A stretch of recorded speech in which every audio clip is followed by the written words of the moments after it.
Good morning, traders. Welcome to today's market review. This is Fred Razak at CMTrading. Today is December 31st, 2021, and today is Friday and New Year's Eve. Yet the markets are still open today. So U.S. markets are still open, and most of the other markets are around the world as well. So just be aware of it. Now, the highlights of the day. U.S. markets sell off a day before the last day of the trading year of 2021. Now, there's no major economic event scheduled for today, and there's lighter than expected volume. Just be aware of it. Now, looking at the various markets, starting out with the Forex symbols, it's low volume and low volatility continues, but the British pound is on resistance. Kind of an interesting place for us to be the last day of the year. Now, looking at the indices, both the Dow Jones and the NASDAQ sold off. In terms of commodities, gold bouncing back and showing us that it's got some still resilience. We're going to take a look at that, in oil remaining resilient as well. Now, looking at the stocks, Apple, Microsoft retrace, which is what's leading the market lower. And lastly, looking at cryptocurrencies, Bitcoin on that bottom range. So let's take a look at the markets and see what we can expect from today's trading.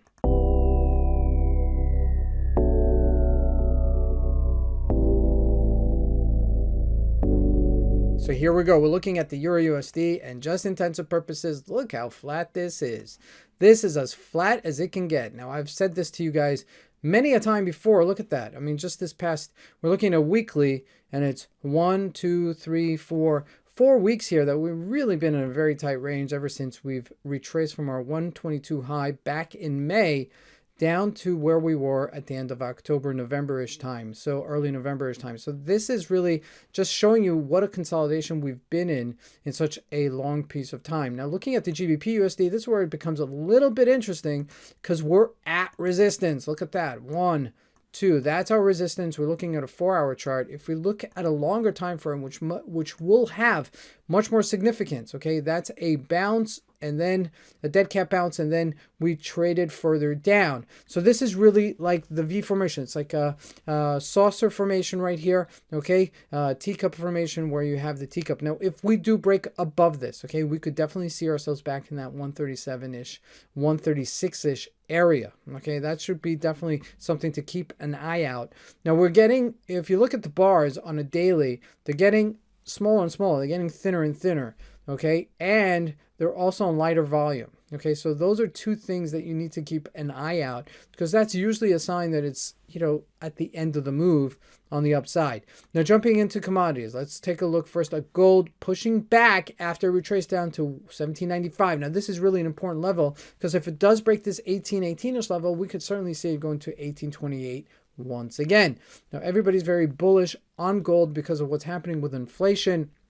And I hear it, okay? It could conceivably go back to the $2,000 range, but you got to just play the technicals. You can't just have such a long view of what's happening with gold. Now, jumping into oil, look at that. We're consolidating at that top range. This is really very significant. It's $76.94, $77 a barrel, and that really is very important. I mean, we were as high as $84 back in the summer, or rather the end of the summer, beginning of October. So this may be a little bit of a push higher as we're going into the winter months, or the balance of the winter months rather. That's more correct to say. Now, jumping into the Dow Jones, look at that. We're retracing here, bouncing off the 8-day moving average on a 4-hour, bouncing off the 30-day moving average on a 4-hour time frame. Okay, if we look at this graph, it's a 4-hour time frame. That's significant. Okay, that's really is very important. We may see it, give it another try, but retracing from 36,600-ish level down to 36,200-ish level is significant. So just be aware of that. Okay, so this is a significant retracement.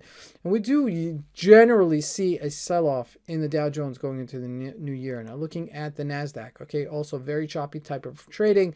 Also selling off here as well as it sold off before. Now, looking at the individual stocks, Apple, okay, making that triple top. Okay, this may be that triple top that everybody's looking at.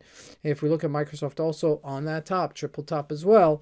Okay, as we've had this and we're faltering at this 341-ish level.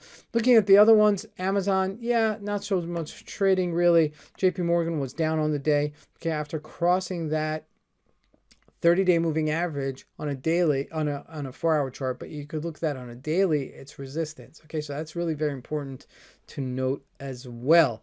Now, lastly, looking at Bitcoin, this thing is lackluster. We thought it was going to rally into the end of the year. It has not. Back to 47,000 and below that 50K mark. Okay, but it is at the bottom of the range of 46,000, so it's bouncing around that area. That 50K mark is now irrelevant, honestly.